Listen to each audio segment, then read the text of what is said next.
오늘 330 오네어는 증권시장부 박정수 기자와 함께합니다. 안녕하십니까? 네, 안녕하세요. 네, 저희가 앞서 시황에서 좀 보고 오기는 했는데 네, 코스피 흐름이 좀 왔다 갔다 했어요. 그렇죠. 네, 그러니까 2,500선 회복했다가 인용에 그죠. 하락됐어요. 이거 네. 왜 그랬던 거죠? 오늘 네. 장 초반 시작하자마자 2,450선으로 빠졌다가 이제 선거 중에는 2차 전지들 좀 이렇게 뭐 아까 말씀하셨다시피 뭐 긍정적 전망이랑 저가 매수 은근 저점 찍은 2차 전지들도 많았거든요. 그래서 뭐 저가 매수 들어오면서 어머, 그럼 이제 2,500선 잘못 말씀드렸어요. 아니요, 같이 네. 아까 말씀하신 거랑 네. 이렇게 그때 예. 신저가 찍은 게 좀 많더라고요. 네, 그래서 네, 그런 것도 네. 좀 들어왔는데 그 잠깐 2,500선 찍긴 했는데 이제 아까 말씀하셨다시피 11시 22분에 딱 재판관 8인 전원일치 의견으로 뭐 이렇게 네. 파면한다 이렇게 하자마자 바로 이제 지수가 하락으로 돌아서더라고요. 그래서 예. 1% 넘게 떨어졌고 2,430선까지도 밀렸는데 지금 장 막판에는 좀 낙폭을 줄였거든요. 네. 2,460선. 그래서 이거 그 센터장님들한테도 좀 여쭤보니까 네. 그냥 뭐 선방했다.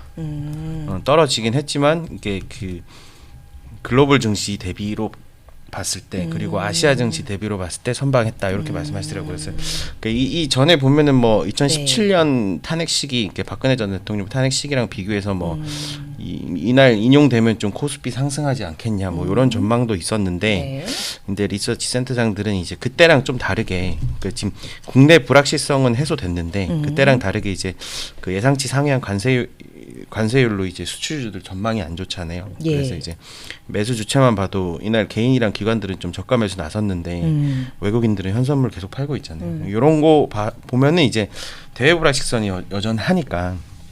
근데 이제 그나마 이제 그 대외 불확실성에도 국내는 이제 그 국내 정치 불확실성이 해소되니까 네. 일본 증시랑 비교해 보라고 하더라고요. 관세율도 아마 일본이 24%고 저희가 25%였던 것 같은데 예. 그래서 일본 증시랑 비교하면 딱 2배 좀 더 빠졌거든요. 예. 니케이 지수 보면 2.7% 빠졌는데 네. 지금 띄워드렸습니다. 맞죠? 장중에는 막 4%까지도 빠지기도 했는데 네. 그때도 저희도 뭐 한 1% 넘게 2% 가까이 빠질 때 4%였거든요. 그래서 딱 2배 정도 빠진 거 보면은 선방하지 않았냐. 아하. 그래서 이제 센터장님들이랑 뭐 연구원분들한테 여쭤보니까 종합해서 보면은 탄핵 인용됐으니까 국내 불확실성은 해소됐다. 이제 다만 관세로 인한 수출업종 부정적 전망이 발목 잡고 있으니까 이렇게 시장이 이렇게 움직였다. 이렇게 뭐 정리해 주시더라고요. 네.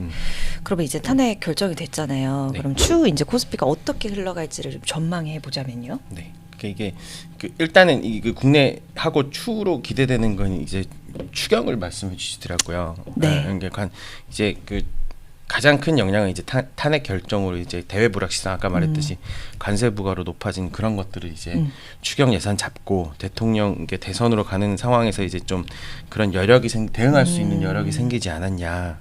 그래서 이제 그 탄핵 인용되기 전까지 거의 이제 아까 말씀하셨듯이 뭐 넉 달 동안 4개월 동안 저희가 뭐 금리나 한 차례 있었지만 뭐 재정 중심으로 이제 국내 정책 내놓았던 게 없었잖아요. 그래서 이제 인용되고 난 다음에 이제 재정 정책 동력으로 이제 추경 중심으로 6월 초 예정된 대선 국면까지 이런 게 네. 이제 정책들이 나올 걸로 보니까 기재부는 이제 4월에 이제 그 산불 피해도 있었고 소상공인 지원까지 고려해가지고 10조 원 규모 1차 추경 실행 계획 발표했거든요. 네. 그리고 한국은행 총재는 이제 2026년 성장률 훼손하지 않는 선에서 15조에서 20조 원 정도 규모 이렇게 말했고 더불어민주당은 이제 그 과거에 35조 원 추경안 제시한 바도 있거든요. 네. 그래서 시장에서는 이거를 전부 다 고려해서 이제 산불 중심으로 10조 원 추경 편성 이렇게 보고 경제 개선 위해서 이제 기업들이나 한계 영역 소득자 지원 등으로 이제 10조 내외 추가 이런 거 하면 한 20조 정도로 추산하고 있더라고요. 그래서 이 정도면 효과적인 뭔가 수치다. 그렇죠. 20조 이상이면은 한국 경기 부양 모멘텀이 확대될 걸로 보고 있다. 그래서 지금 또 주식시장에서는 이제 환율이 좀 잡히는 분위기잖아요. 네. 안도감 반영되면서 이제 그 추경 예산 나오고 하면 업종별로는 이제 건설부터 소비까지 뭐 동시다발적으로 경기 부양책 나오면은 이제 성과가 좀 부진했던 거 내수주 중심으로. 그래서 단기적으로는 이제 내수주 중심으로 관심을 가질 필요가 있다고 하시더라고요. 저평가 내수주에 관심을 가져보자. 이제 경기 부양책이 나타날 가능성이 크면 그만큼 그렇죠. 이제 받을 수 있을 테니. 자, 그러면요.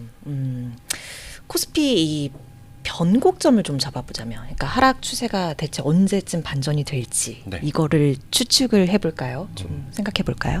짧게는 이제 다음 주 정도에는 조금 안정세를 찾지 않겠냐. 저점으로는 이제 2,400선도 보고 뭐 2,430선도 보고 있는데 지금보다는 뭐 이렇게 더 충격적으로 빠지진 않을 것 같다. 뭐 여기에 원달러 환율 그 추가적인 상승 가능성도 보이고 이제 외국인의 극단적인 매도도 이제 점진적으로 매수로 전환하지 않겠냐. 그래서 이 시점을 이제 9일로 보는 게 상호관세 발효 시점이 이제 9일이니까. 근데 이제 우리나라 그 정치적 여건상 이제 관세 협상이 이루어질 수 있다고 뭐 이렇게 보고 있거든요. 그러니까 그 3일에 보면은 한국경제인협회에서도 이제 민간 협력해서 이게 그 관세 지금 발표된 거 외에 협력 좀 낮추려고 좀 협상에 나서자고 이렇게 좀 발표하기도 했거든요. 근데 이게 29% 관세율이 이제 그 우리 한미 자유무역협정 FTA 맺었음에도 이렇게 20% 매기는 거는 좀 FTA 무시한 게 아니냐. 뭐 이런 의견 내놓으시면서 이제 증권가에서도 그걸 고려한 것 같아요. 그래서 이렇게 리포트도 봤는데 한미 관세 협상 고려하면 이제 국방, 제약, 배기가스나 뭐 소고기 수입 뭐 이런 것까지 협상할 것 같다. 그래서 이제 요거 맞물려서 이제 원달러 환율이랑 그 관세 협상까지 이뤄지면 외국인 보유 비율 축소됐던 이제 대형주나 수출주 중심의 반등도 나올 수 있으니 이게 그 다음 주 정도 되면 이런 것들이 협상안이 나오면서 이제 코스피는 좀 반등할 수 있지 않겠냐. 그러니까 대신에 이제 9일까지 좀 봐야 된다. 이렇게 말씀하셨거든요. 그렇군요. 어쨌든 이 탄핵 관련이 불확실성이 회수가 되면서 어쨌든 이렇게 눌려있던 코스피 밸류에이션 참 상향할 가능성이 좀 높아지고 있다. 이렇게 좀 분석이 많이 나오고 있는 것 같아요. 네네. 그리고 반도체도 보면 오늘 많이 빠졌잖아요. 반도체도 빠진 게 이제 좀 뭐 베트남 얘기도 있고 이렇다 보니까 좀 하이닉스 중심으로 많이 빠지긴 했는데 이게 좀 반도체도 이제 관세 협상만 잘 이루어지면 이제 비중 늘리는 전략도 괜찮다 이렇게 말씀하시거든요. 그리고 8일에 삼성전자 1분기 잠정 실적 나오거든요. 근데 그 지금 전망치는 이제 1분기는 좀 감소할 걸로 보는데 1분기가 좀 바닥이라는 전망이 우세하거든요. 그래서 이제 삼성전자가 이제 그 실적 발표 문을 열고 나면 이제 뭐 바닥치고 올라온다. 뭐 이런 분위기까지 형성되면 이제 코스피 전반적으로 뭐 2분기, 3분기 되면 오르지 않겠냐 이런 심리도 작용해서 그래서 그 시장에서는 저점을 아까 말씀드렸듯이 2,430선 이것도 얘기하고 이제 반등세 이어가면 1차 반등 목표는 2,700선까지도 보더라고요. 2,750선 이렇게까지 보고.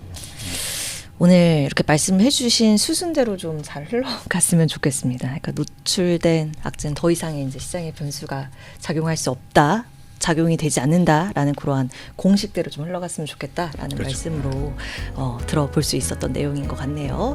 오늘 삼성공원에는 박정수 기자와 함께했습니다. 고맙습니다.